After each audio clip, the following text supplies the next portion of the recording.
Bonsoir à tout le monde. Bonsoir à tous ceux qui nous suivent sur la page de la brigade anti-Salina de Douala. Bonsoir à tous les Camerounais épris de liberté qui, une fois de plus, ont décidé de nous rejoindre sur la page de la brigade anti-Salina de Douala. Nous émettons depuis quelque part dans le littoral. Nous sommes une voix de la dissidence, car comme l'indique le nom brigade anti-Salina, nous sommes pour la révolution du peuple par le peuple à travers le peuple. Pour ceux d'entre vous qui ont certainement suivi l'affiche de ce soir, vous le savez très bien, nous allons parler de l'assassinat de Paul-Éric Kingé par le régime. Et certainement, pour ceux d'entre vous qui ont prêté attention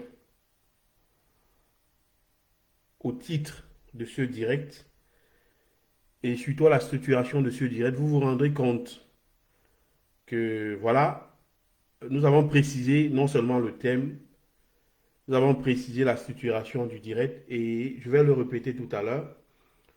Le direct sera structuré en trois parties. La première partie, ce sera l'origine du complot. Parce que si vous voulez comprendre l'aboutissement de l'assassinat de Paul-Éric King aujourd'hui, alors vous devez d'abord comprendre quelles sont les origines du problème de Paul-Éric King. Voilà. C'est pourquoi dans la première partie du direct de ce soir, nous allons d'abord parler de l'origine du complot contre Paul-Éric King. La deuxième partie, vous le savez certainement, chaque fois qu'il y a un meurtre, tous les criminologues vous le diront, il faut toujours rechercher le motif du meurtre pour comprendre qui sont les auteurs de ce meurtre. Lorsque vous avez le motif du meurtre, vous savez qui sont les auteurs. Et enfin, nous allons vous donner l'auteur ou alors les auteurs de l'assassinat de Paul-Éric King. Donc voilà, s'il vous plaît, avant de commencer, je vous prie de bien vouloir partager ce direct. Ce direct ne s'adresse pas à nos compatriotes de la diaspora. Ce direct, c'est pour les Camerounais, c'est pour ceux qui sont sur place au Cameroun. Et j'aimerais aussi préciser, vous vous êtes certainement rendu compte que pendant un temps, la brigade anti-Sardina n'arrivait pas à y mettre depuis Douala. C'est parce qu'on avait des problèmes. C'est parce qu'on subit des tracasseries. C'est parce qu'à un moment, on a cru que le régime était sur nos traces. Certains de nos membres étaient suivis. Il fallait prendre des mesures afin de protéger certains membres. Et il fallait s'assurer que nous allons pouvoir continuer à mettre dans des conditions sécurisantes afin de ne pas exposer la vie de ces Camerounais qui, sur place au Cameroun, ont décidé de mener un combat pour la liberté, un combat de libération, un combat afin de donner de l'espoir à tous ces Camerounais qui ne croient plus en leur pays. C'est le but de la naissance de la brigade anti-Sardina de Douala. S'il vous plaît, je vous demande de partager largement. Je vais d'abord vous laisser en musique le temps aussi pour moi de préparer les éléments, le temps pour moi de toute l'équipe qui m'entoure de bien s'entendre sur ce que nous allons dire, de bien recouper nos informations et de bien les agencer afin de pouvoir vous servir le motif du direct de ce soir. Donc, je vous laisse en compagnie de l'apéro de Banga. Tout à l'heure, vous allez comprendre pourquoi est-ce que cette chanson, pendant tout ce direct, pendant tout le direct, nous serons accompagnés de l'apéro de Banga. de Feu Lapuro de Banga. Euh, je vous laisse écouter d'abord l'une de ses chansons, l'une de ses, disons, l'une de ses plus grandes compositions à succès. Et on se retrouve tout à l'heure.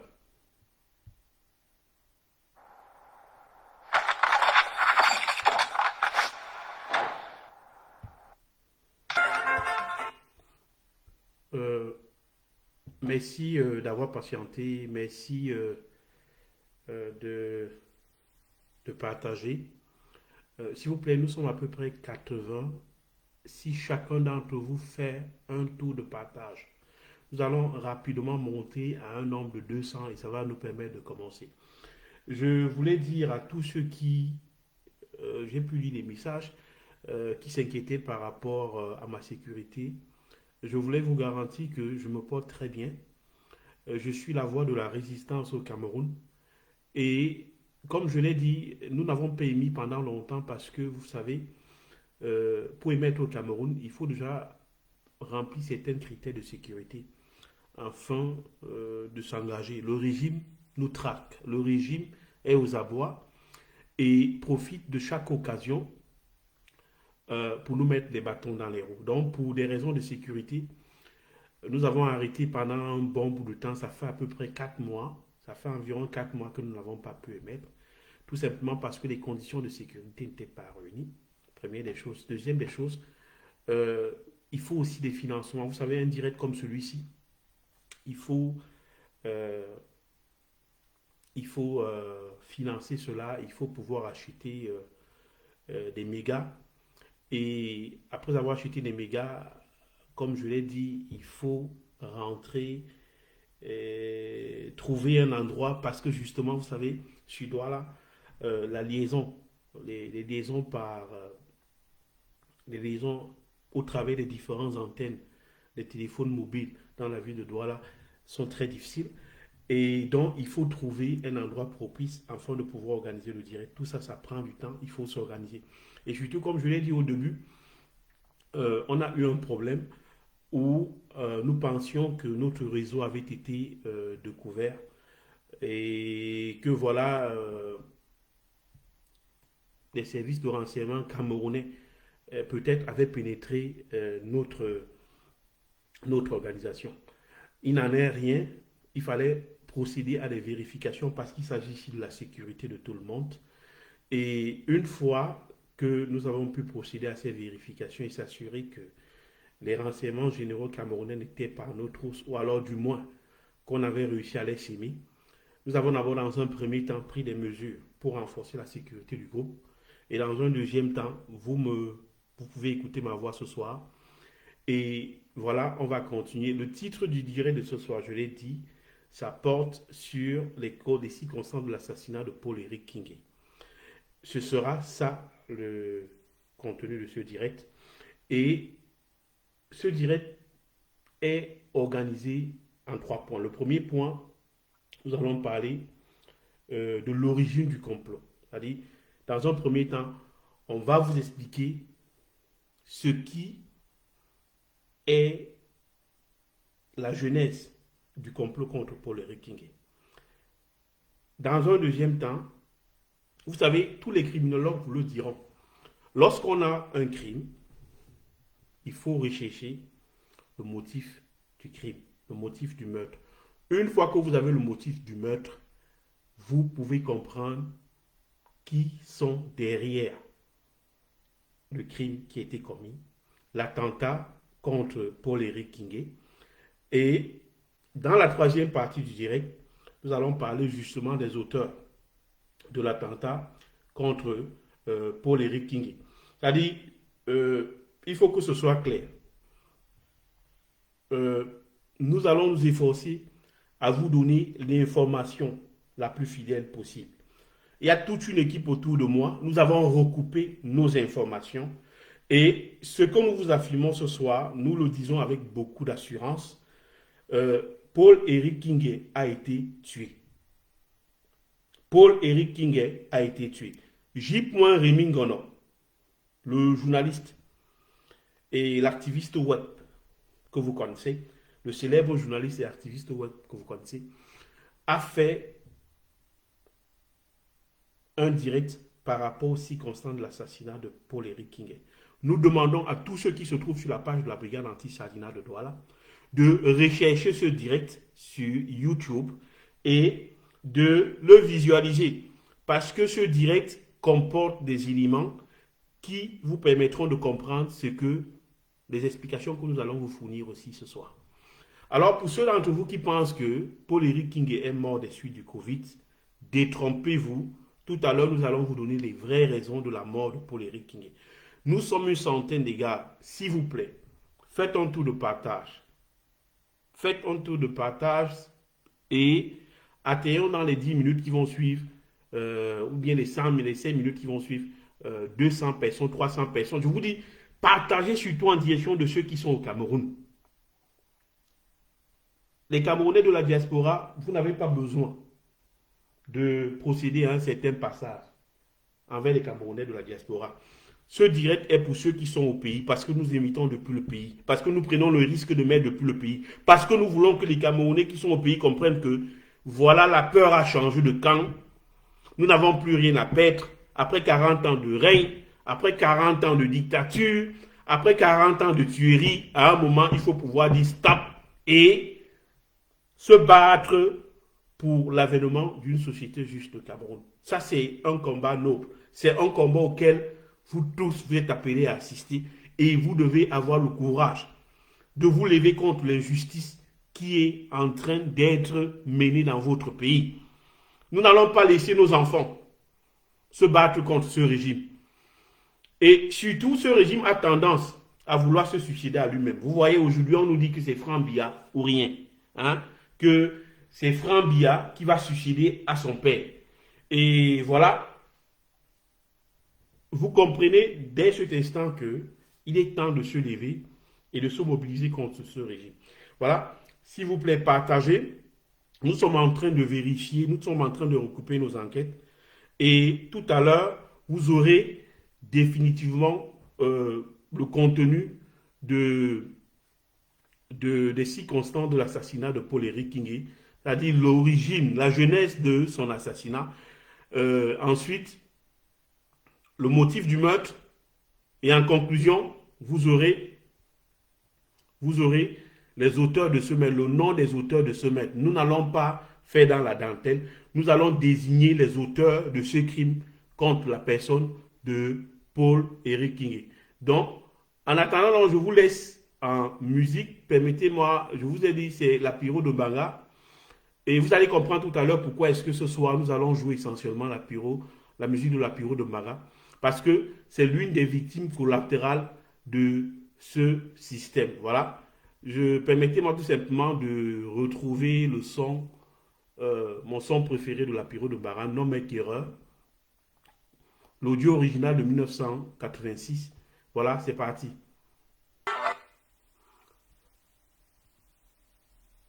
Merci d'avoir patienté une fois de plus et je crois que nous allons commencer. Nous sommes 126, on est assez nombreux. S'il vous plaît, partagez, continuez à partager au maximum. Ce soir, le titre de ce direct, vous le savez tous, c'est euh, l'assassinat de Paul-Éric Kingé. Nous allons faire le décryptage de l'assassinat de Paul-Éric Kingé. Comme je l'ai dit tantôt au début de cette émission, au début de ce direct, ce direct sera organisé en 3 parties. La première partie du direct, nous allons parler de l'origine du complot, l'essence du complot contre Paul-Éric Kingé. Et après avoir à parler abondamment de l'essence du complot, après vous avoir donné des explications assez fournies sur les tenants et les aboutissants de ce complot, nous allons passer à la deuxième partie, à savoir le motif du crime. Je l'ai dit une fois de plus au départ, lorsqu'il y a un crime, tous les criminologues vont vous dire recherchez les motifs du meurtre, recherchez les motifs du crime. Qu'est-ce qui peut être, ou alors qu'est-ce qui a motivé le crime? Qu'est-ce qui a poussé le gouvernement camerounais à se débarrasser de Paul-Éric Kingé? C'est juste en cherchant le motif du crime que vous allez comprendre la raison pour laquelle il était urgent pour eux de se débarrasser de Paul-Éric Kingé. Et dans la troisième partie, nous allons parler des auteurs, de l'auteur ou des auteurs de l'assassinat contre Paul-Éric Kingé.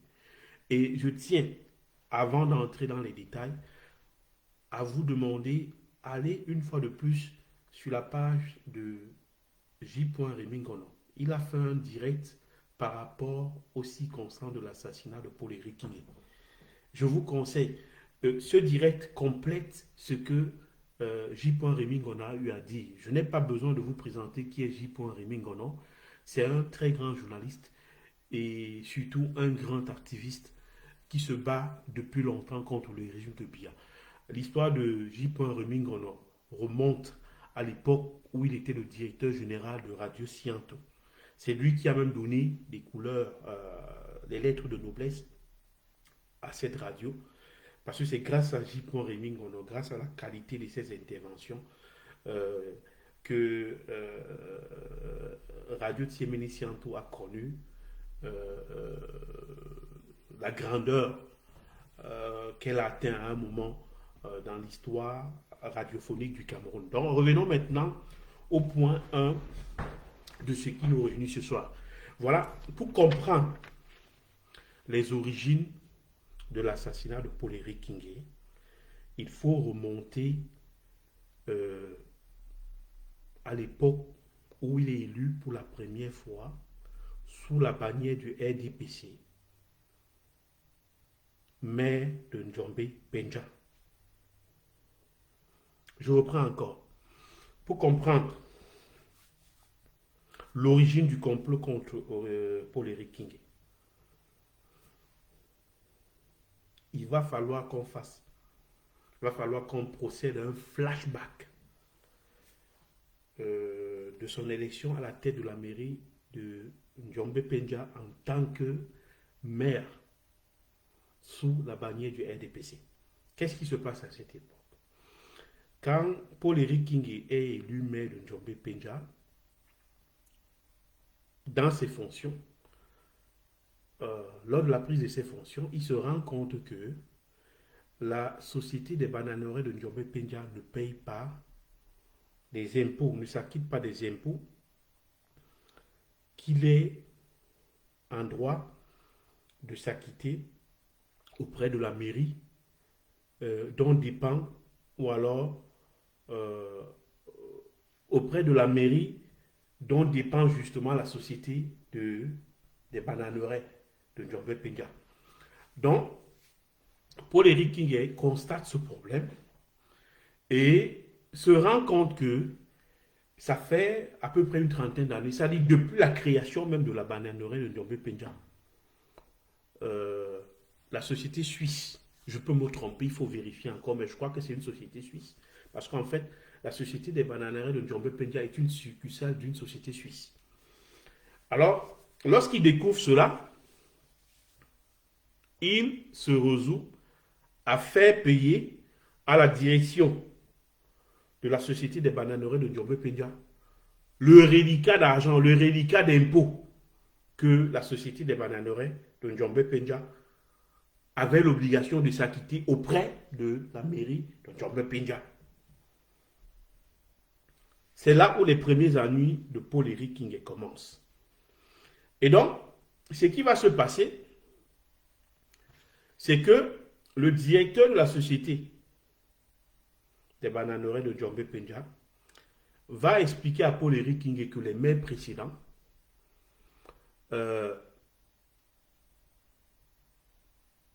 il y avait un accord tacite entre les maires précédents et la direction de la société des bananeraies de Njombe Penja, selon lesquels ces impôts n'étaient pas versés à la mairie, mais ces impôts étaient payés sous forme de bakshish au maire titulaire du poste de la mairie de Njombe Penja.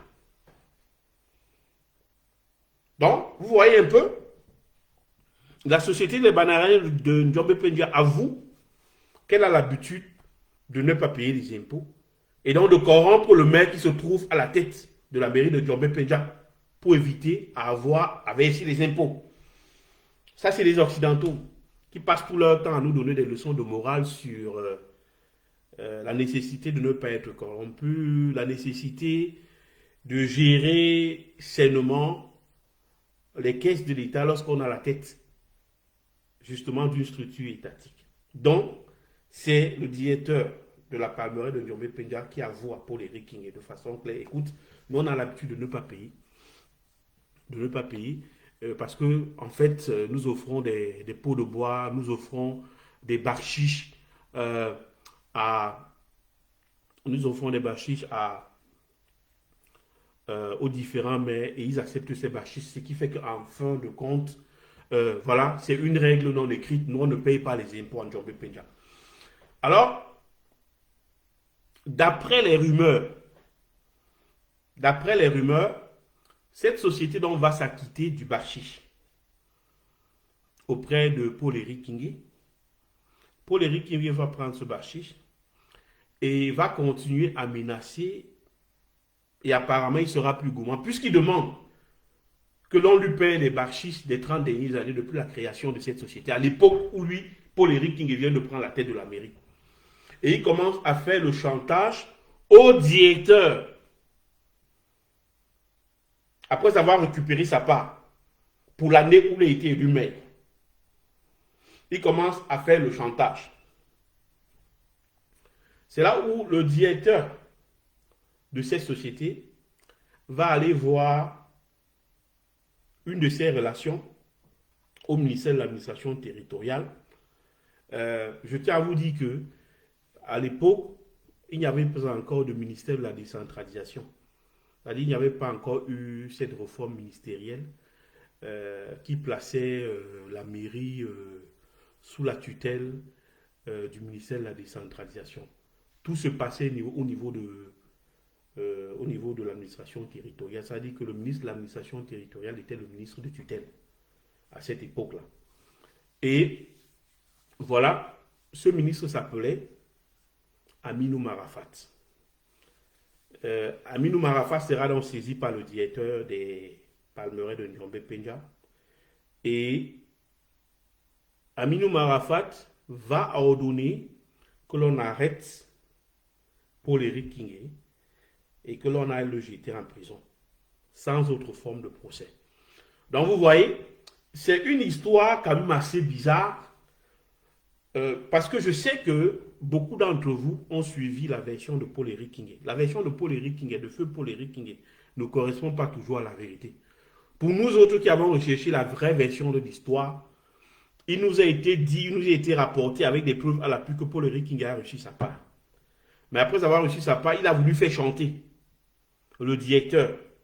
Et c'est là où le directeur fait intervenir Aminou Marafat, qui est sa connaissance, et qui à l'époque a la tutelle des communes. Vous savez, le ministère de l'administration territoriale, tout était centralisé. Avant qu'il n'y ait cette décentralisation avec Diafen Ndongo, si c'est Diafen Ndongo qui est devenu le nouveau ministre de tutelle dans le cadre de la décentralisation, afin de conduire la décentralisation.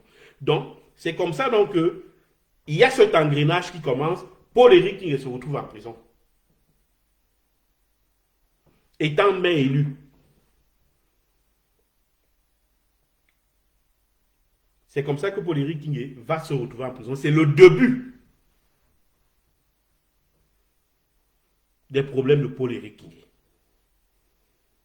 Donc je dis bien Aminou Marafat Aminou, qui est aujourd'hui en prison, a joué un rôle dans la détention de Paul-Éric Kingé pour la première fois qu'il s'est rendu en prison.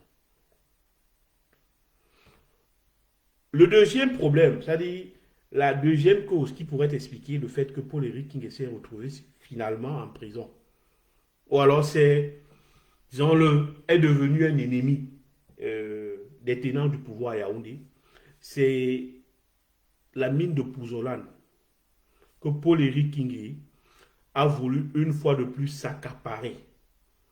Il faut bien comprendre, généralement Paul-Éric Kingé, lui vous dit, il veut le faire pour les biens des populations.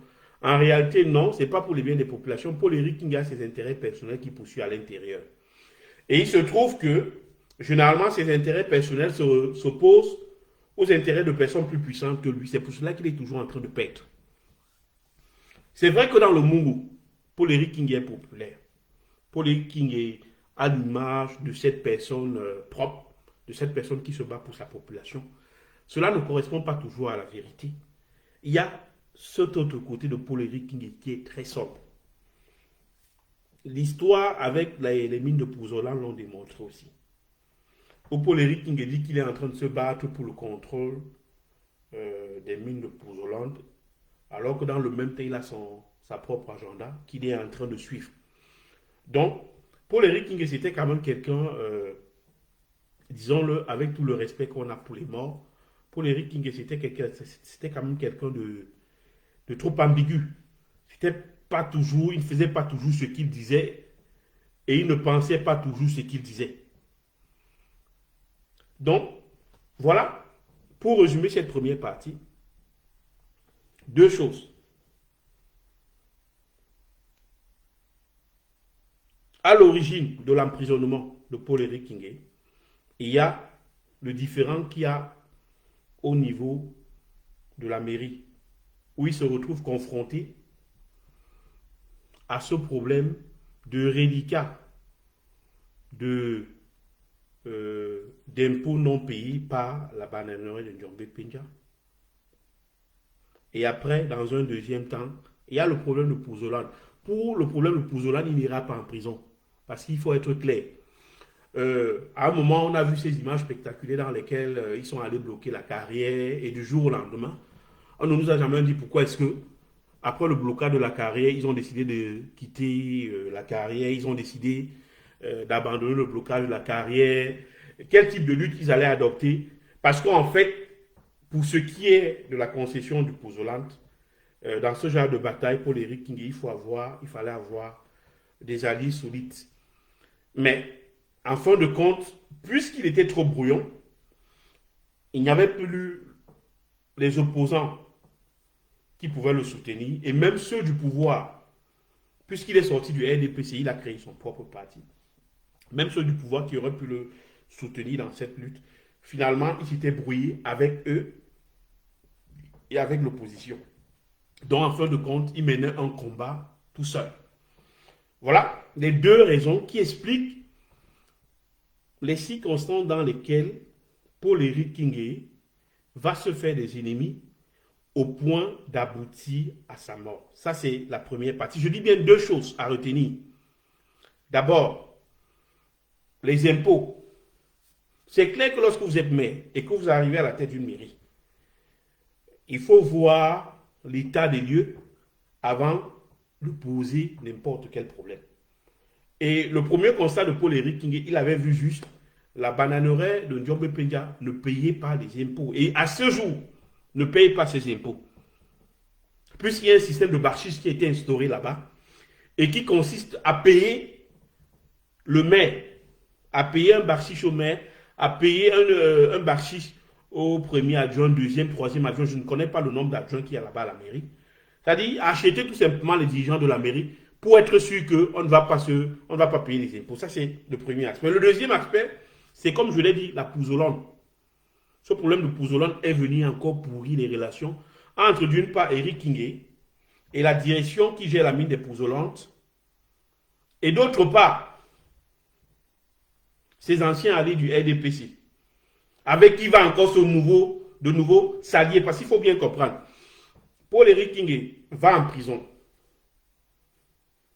Il décide de sortir du RDPC, crée son propre parti politique. Donc, il se brouille avec le RDPC. Il crée son propre parti politique. Il rejoint l'opposition. Il se brouille avec l'opposition. Il rentre vers le RDPC pour fustiger Maurice Kamto.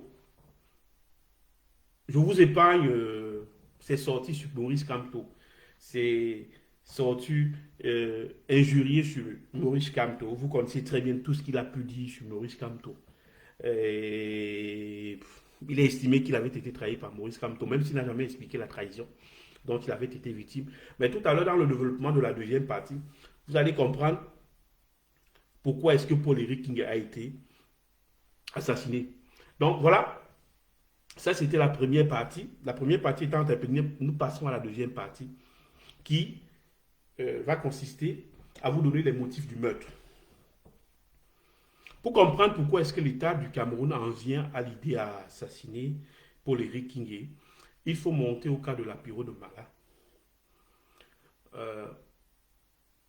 Voilà, nous pouvons vous affirmer sans risque de nous tromper que Paul-Éric Kingé, feu Paul-Éric Kingé, comprenez bien, feu Paul-Éric Kingé a trempé de façon volontaire ou involontaire à l'assassinat dans la pyro de Maga. Vous comprenez le sens de cette chanson que je vous ai fait jouer tout à l'heure. Je vous ai dit, jouer cette chanson, ça a un sens. C'est pour vous rappeler la pyro de Maga, les circonstances de la mort de la pyro de Maga. Nous sommes à même de vous affirmer aujourd'hui que Paul-Éric Kingé, feu Paul-Éric Kingé, a joué un rôle dans l'empoisonnement de la pyro de Mbanga, qui aboutit plus tard à ce qu'on a constaté aux États-Unis, qu'il était atteint d'un cancer en stade terminal.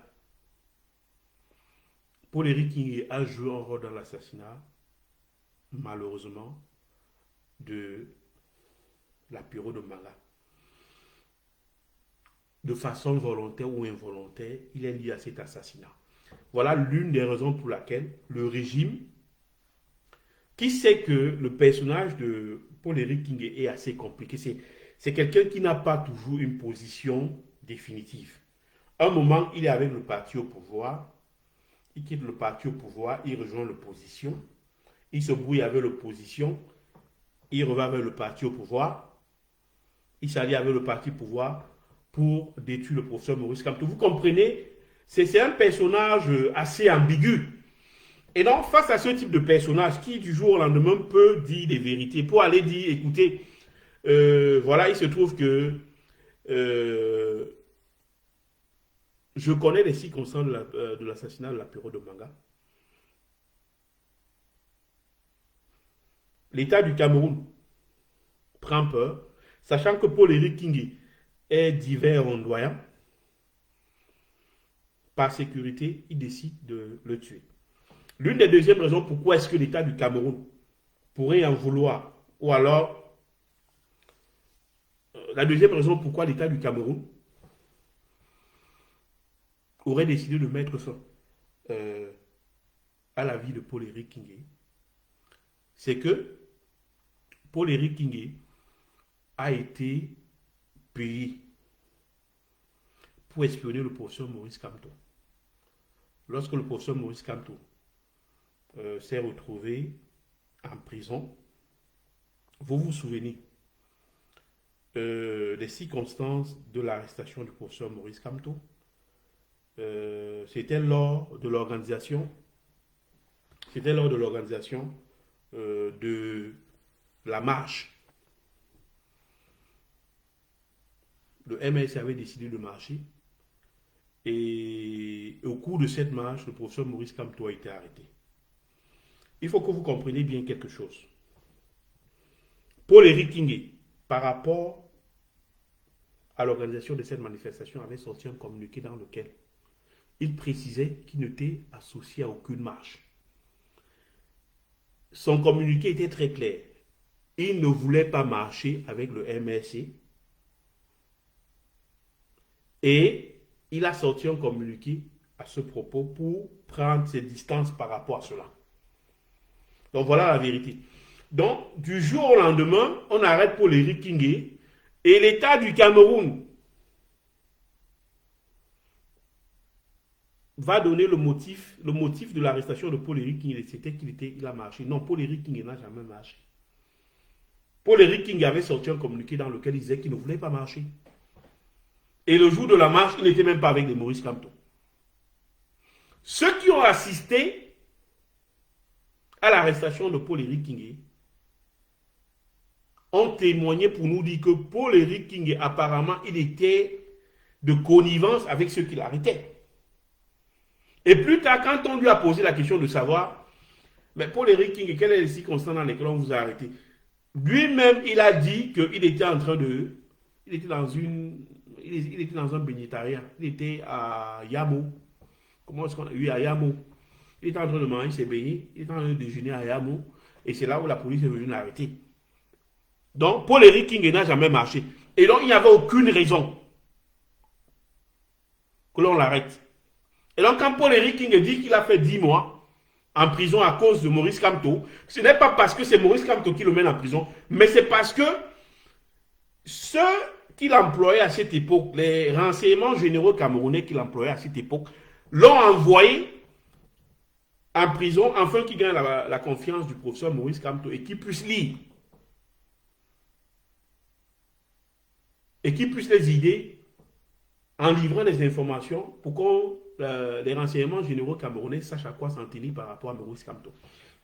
Mais ce que Paul-Éric King ne savait pas, c'est que l'entourage du professeur Maurice Kamto, compte tenu du fait que Paul-Éric King avait dit qu'il ne marchait pas, et que Paul-Éric King n'avait pas été arrêté pendant la marche, l'entourage du professeur Maurice Kamto, à savoir ici les Valsero, les Albert Zongang, tous ceux qui se sont retrouvés en prison ce jour-là, ils se sont mis à se méfier de Paul-Éric King.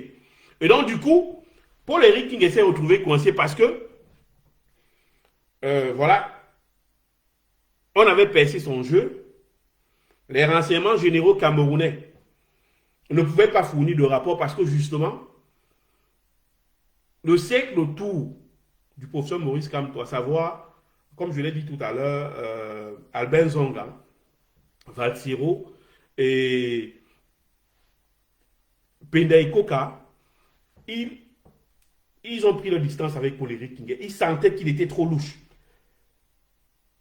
Parce que dans toute la prison, on aurait pu emprisonner Paul-Éric King. On aurait pu le mettre dans une autre prison qui n'avait forcément rien à faire avec la prison du professeur Maurice Kamto. Mais on l'a mis avec le professeur Maurice Kamto. Alors que le motif de son arrestation n'était pas très clair. Puisque lui-même, Paul-Éric King avait dit qu'il ne veut pas marcher avec le professeur Maurice Kamto. Et donc, Paul-Éric King a été missionné pour espionner le professeur Maurice Kamto, pour lire, pour permettre aux renseignements généraux au gouvernement camerounais de savoir ce que Maurice Kamto avait dans la tête. Et dans le même temps, on l'a placé là en tant qu'agent provocateur. Il a proposé au professeur Maurice Kamto tout un tas de choses où on voyait que c'était une façon d'envoyer le professeur Maurice Kamto au mur. Le professeur Maurice Kamto ayant compris tout cela, ils ont commencé à organiser leur propre réunion tout en excluant Paul-Éric King. Donc ça vous permet de comprendre que Paul-Éric King, c'était un personnage très ambigu. Tu ne peux pas être un jour avec l'opposition, un autre jour tu as le pouvoir. Voilà que lorsqu'on n'a pas une position constante par rapport au peuple camerounais, lorsqu'on ne suit que ses intérêts, il arrive que finalement on n'a pas d'amis et que l'on se retrouve seul. Et donc, Paul-Éric King étant quelqu'un de très explosif, l'État camerounais a eu peur qu'un jour, il soit dessus et que du jour au lendemain, il décide de tout révéler par rapport à la mort de la Lapiro de Manga et par rapport à son rôle sur l'espionnage du professeur Maurice Kamto en prison. Pour vous donner des éléments qui vous permettent de comprendre cette thèse, de saisir mieux cette thèse, Paul-Éric King a lui-même avoué qu'il avait reçu 20 millions de Paul Biya. Paul-Éric King, je reprends encore, vous pouvez faire des recherches, a lui-même avoué qu'il a reçu 20 millions de Paul Biya.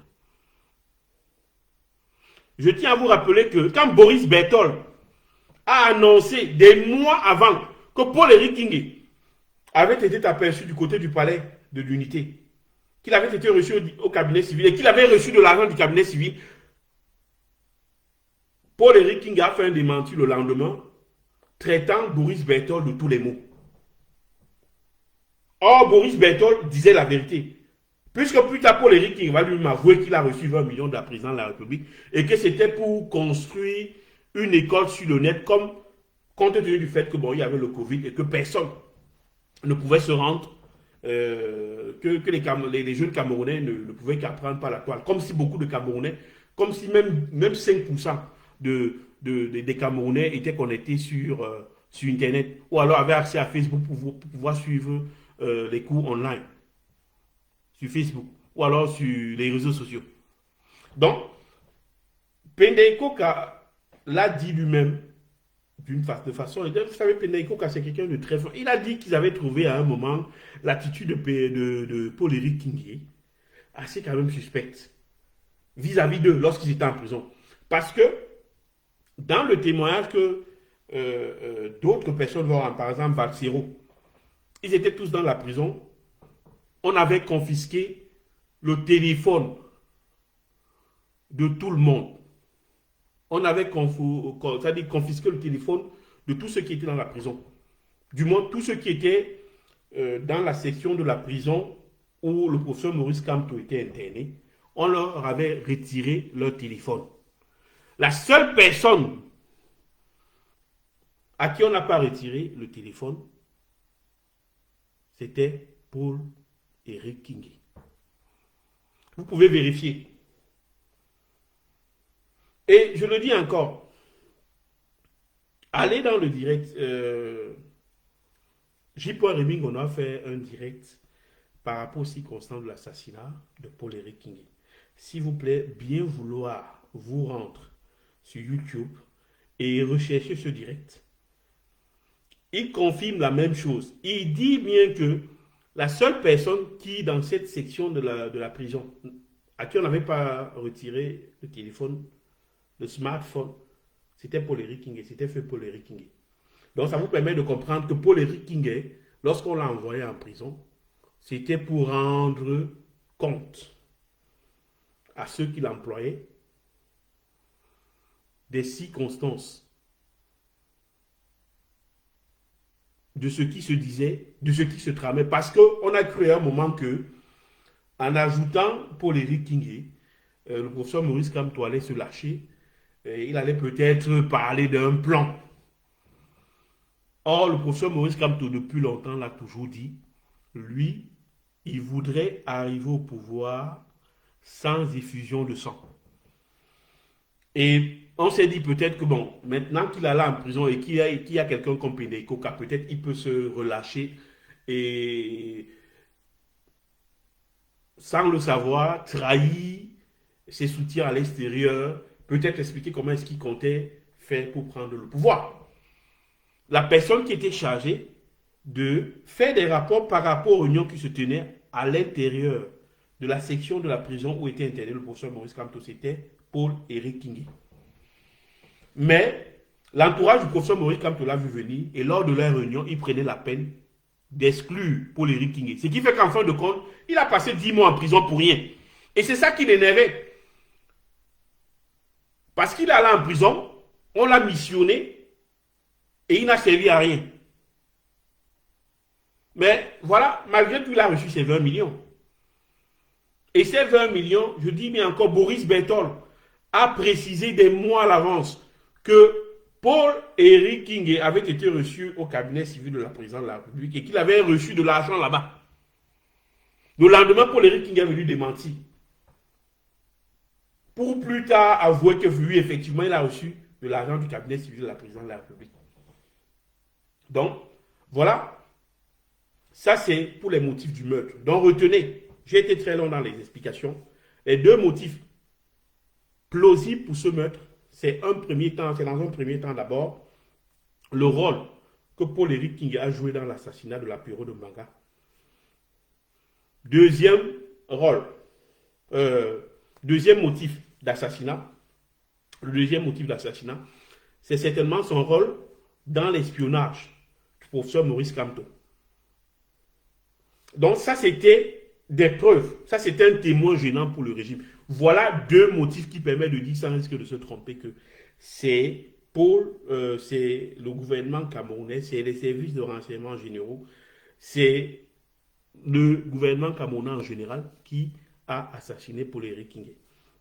Donc maintenant, passons à la troisième partie, qui est celle de savoir qui est l'auteur de ce crime. L'auteur de ce crime, vous savez, vous n'avez pas besoin de vous casser, de vous creuser trop la mémoire.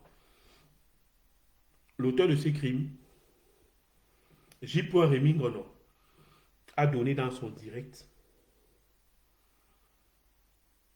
la personne qui a porté le coup fatal à Paul-Éric Kingué. La personne qui lui a porté le coup fatal le nom de cette personne, J. Rémy Ngono, de façon indirecte, a donné le nom de cette personne. Je vous invite à aller suivre le direct de J. Rémy Ngono.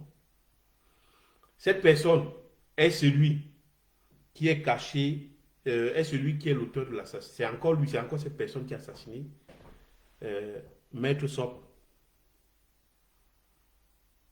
C'est cette même personne qui est à l'origine de la disparition des différents avocats.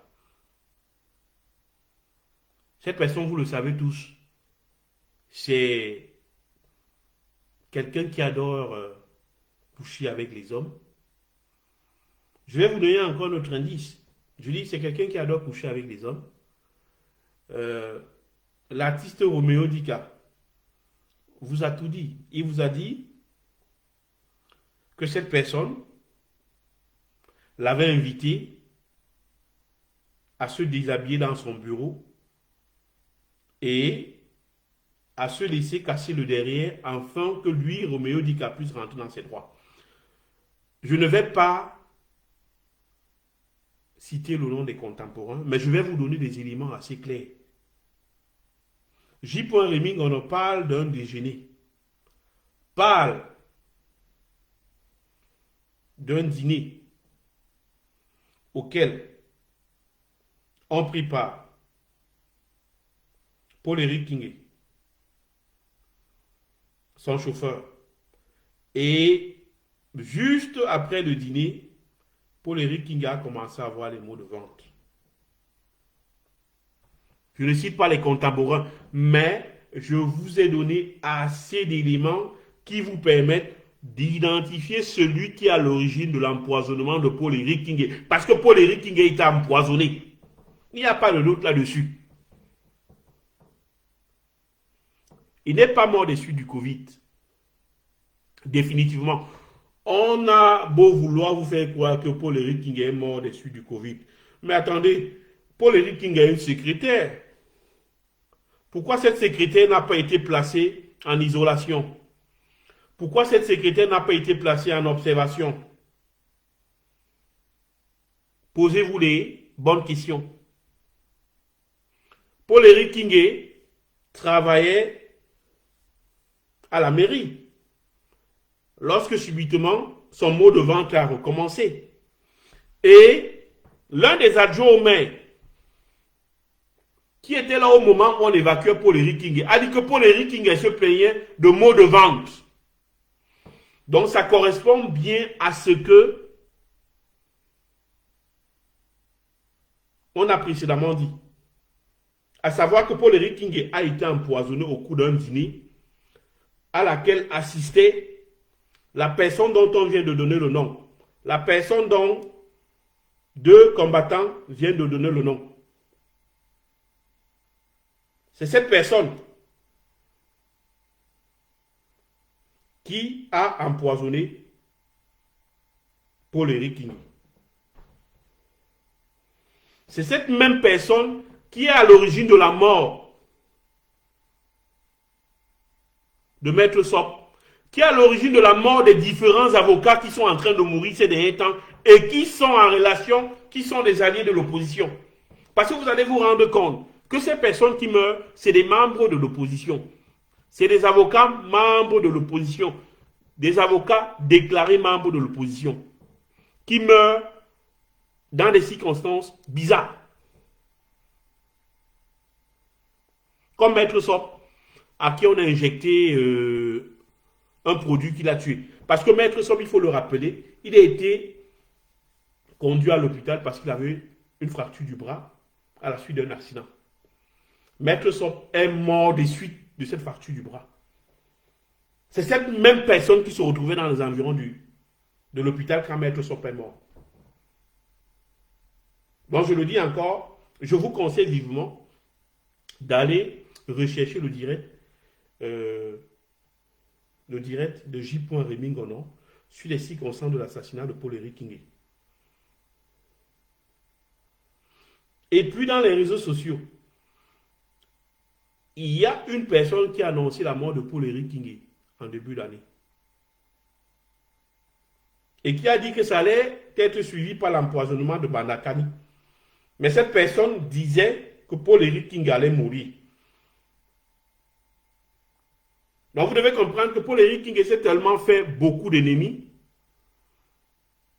que ce soit dans cette histoire du Pouzoland, de la mine de Pouzoland, ou alors que ce soit au niveau des plantations de bananeraies de Ndiobé Pendia, là où il a demandé à la direction de lui donner plus d'argent parce qu'il estimait que lui, Paul-Éric King, pour qu'il puisse aussi s'asseoir avec eux et manger, il fallait qu'il ait une grosse part.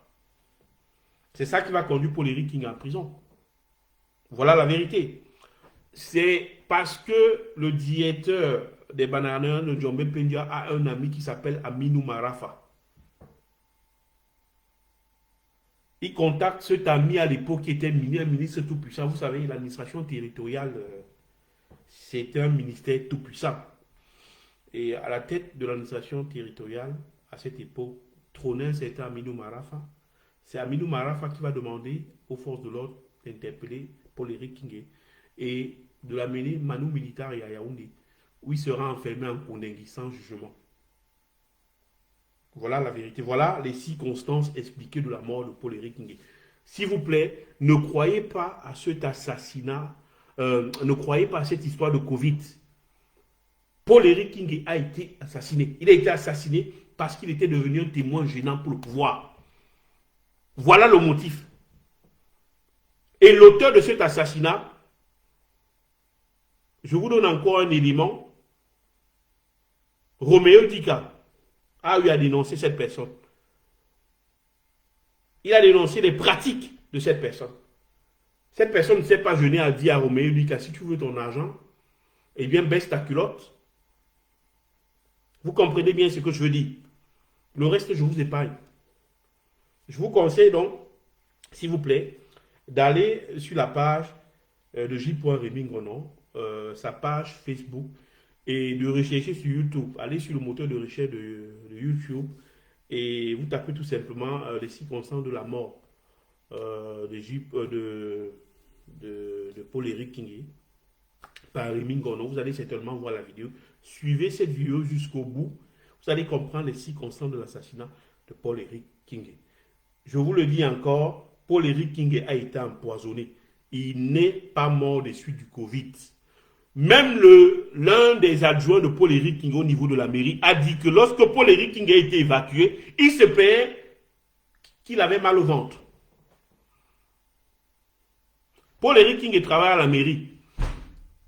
À ce jour, ni sa secrétaire, qui en passant est sa nièce, ni ses adjoints au niveau de la mairie de Ndiobé Pendia ne sont atteints de Covid.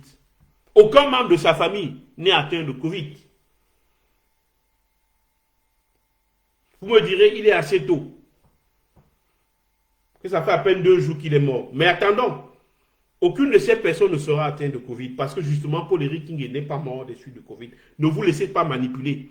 Je le dis encore, le motif de l'assassinat de Paul-Éric King, il est très simple. C'est un témoin dans l'assassinat de Lapiro de Mbanga, les circonstances de l'assassinat de Lapiro de Mbanga.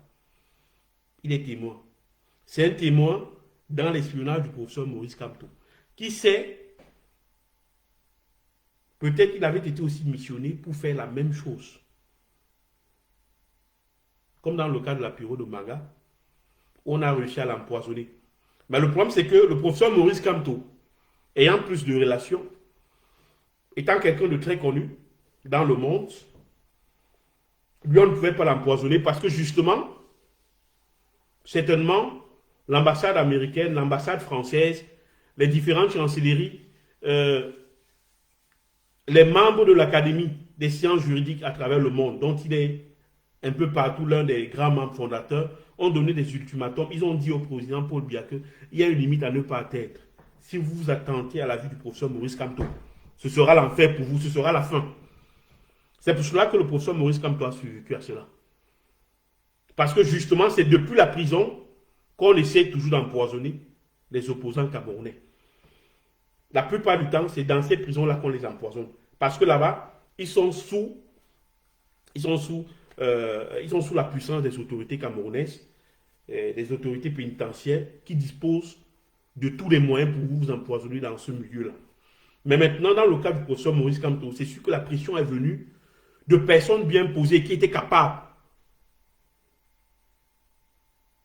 de créer des problèmes au régime, de sérieux problèmes au régime, au point que le régime a décidé de ne plus empoisonner le professeur Maurice Kamto. Donc voilà ce que j'avais à dire, ce que j'avais à vous dire par rapport aux circonstances de l'assassinat de Paul-Éric King. Donc je voudrais dire, avant de terminer le direct de ce soir, la brigade anti-assassinat de Douala va reprendre ses directs. C'est vrai, nous avons coupé à un moment ces directs. Je suis quand même assez surpris qu'on nous dise que c'est depuis le mois de septembre. Je ne pense pas que c'est depuis le mois de septembre que nous avons coupé ce direct. L'un des derniers directs qu'on a fait, c'était vers le mois de novembre. On a été coupé, je le dis encore, pour des raisons très simples. On s'était rendu compte que voilà, le groupe était en danger et on avait commis certaines erreurs lorsque nous émettions depuis les différents coins de Douala. Et voilà, on a décidé de changer de tactique, on a décidé de s'assurer que personne dans le groupe ne trahissait et voilà, de renforcer la sécurité autour du groupe afin d'être à même de faire des directs sur la page de la BAST. Voilà. Je le dis encore, s'il vous plaît. Euh, Partagez nos directs. Des personnes qui sont sur place au Cameroun. Vous savez, nous ne sommes pas très nombreux au Cameroun qui avons accès. Vous savez, des gigas, ça coûte cher. Et ce n'est pas tout le monde qui peut s'offrir cela. Et donc, lorsqu'on a la possibilité d'être en direct depuis le Cameroun, s'il vous plaît, partagez au maximum. Partagez surtout en direction des gens qui sont sur place au pays. Parce que justement, ce direct s'adresse à eux. Donc voilà. Merci à tous ceux qui nous ont envoyé des lettres de soutien. Tout à l'heure, j'ai vu des gens qui s'inquiétaient et qui disaient que bon, ils pensaient peut-être que des renseignements généraux. C'est vrai, des renseignements généraux, nous nous battons au quotidien. Mais nous prenons des mesures. Vous le voyez, nous sommes en train de faire pratiquement ce direct dans le noir. C'est pas si facile. On le fait toujours dans des conditions très difficiles. Mais ce qui nous anime, c'est de savoir qu'il y a des Camerounais qui écoutent cette voix. C'est de savoir qu'il y a ces Camerounais qui sont conscients du fait que cette voix émet depuis quelque part au Cameroun. Et de vous donner envie de sortir de cette torpeur. De vous donner envie de sortir de cette peur. De vous donner envie de maîtriser votre peur afin de vous battre contre ce régime. Ce combat, ce n'est pas celui de nos enfants. Ce combat, c'est notre combat. C'est nous qui devons nous battre afin de libérer nos enfants. C'est pour nos enfants que nous nous battons. Ces monstres qui sont à Yaoundé, qui planifient déjà qu'après Biya, c'est Biya. Après Paul Biya, c'est Franck Biya. Sont en train de se moquer de notre gueule. C'est à nous de nous battre. Pour qu'après Biya, ce ne soit pas un Biya. Donc, merci à tous ceux qui se sont fait du mal, qui pensaient que certainement nous avait arrêtés. Non, on ne nous a pas arrêtés, mais je dois avouer qu'on a eu des moments de peur, où on pensait que peut-être ils avaient réussi à comprendre le mécanisme que nous mettions en place pour émettre, parce que nous avons mis en place un mécanisme qui permet de ne pas nous localiser. Et les mesures de sécurité que nous entourons lors de nos directs, on pensait peut-être qu'ils avaient contourné ces mesures de sécurité et qu'ils avaient découvert là où, ou alors la façon dont on procédait pour émettre. Alors on a vérifié et on s'est assuré que dans le groupe, il n'y avait pas de personnes qui pouvaient nous trahir ou bien alors notre groupe n'avait pas été infiltré. Vous savez, tout ça, ça prend du temps. Lorsque vous êtes dans la clandestinité, vous devez pouvoir vérifier tout avant de continuer. Je vous le dis, si d'envergure vous devez aller dans la clandestinité comme nous, prenez toujours les mesures de sécurité, prenez toutes les précautions possibles afin de vous assurer que vous êtes en train d'aller dans la bonne direction et on n'a pas réussi à implanter parmi vous des personnes qui vont vous tirer dans le dos. Donc voilà, c'était tout ce qu'on avait à se dire ce soir. Le prochain rendez-vous, ça dépendra de l'État. Vous savez, au Cameroun, c'est très difficile de mettre. Ça dépendra de l'État. Si c'est possible de s'arrimer quelque part et d'émettre, nous allons le faire certainement. Nous allons faire un nouveau direct certainement vendredi. Mais si ce n'est pas possible, certainement samedi matin ou samedi dans l'après-midi, vous aurez droit au direct de la brigade anti-sarginat de Douala. Donc je vous le dis, je vous le confirme, nous sommes toujours sur le Cameroun. Il ne s'est rien passé. On a tout simplement eu peur parce que voilà, on avait des raisons de croire que voilà, il y avait un petit problème, ça n'allait pas bien dans le groupe, il fallait vérifier certaines choses. Mais désormais, tout est revenu dans l'ordre et à tout moment, nous pouvons lancer nos directs comme d'habitude. Vous savez, c'est aussi un problème de finance. Et nous, au niveau de la base de Douala, nous ne voulons pas demander au peuple de financer. Parce que le peuple a fait la meilleure expérience de ces financements par Facebook. À la fin de compte, ça créait un climat de suspicion au sein de la résistance. Et ce climat de suspicion créait une atmosphère délétère et ça bloquait le mouvement de résistance. Donc c'est pourquoi nous avons décidé de nous autofinancer nous-mêmes et de ne pas vous demander de l'argent. Voilà. Donc maintenant, merci de nous avoir suivis et à la prochaine. Je vous promets un direct vendredi ou samedi. Ce sera selon les circonstances. Si nous avons, comme je l'ai dit, si nous avons le net, si nous réussissons à accrocher le net, nous allons y mettre. Donc merci, bonne soirée.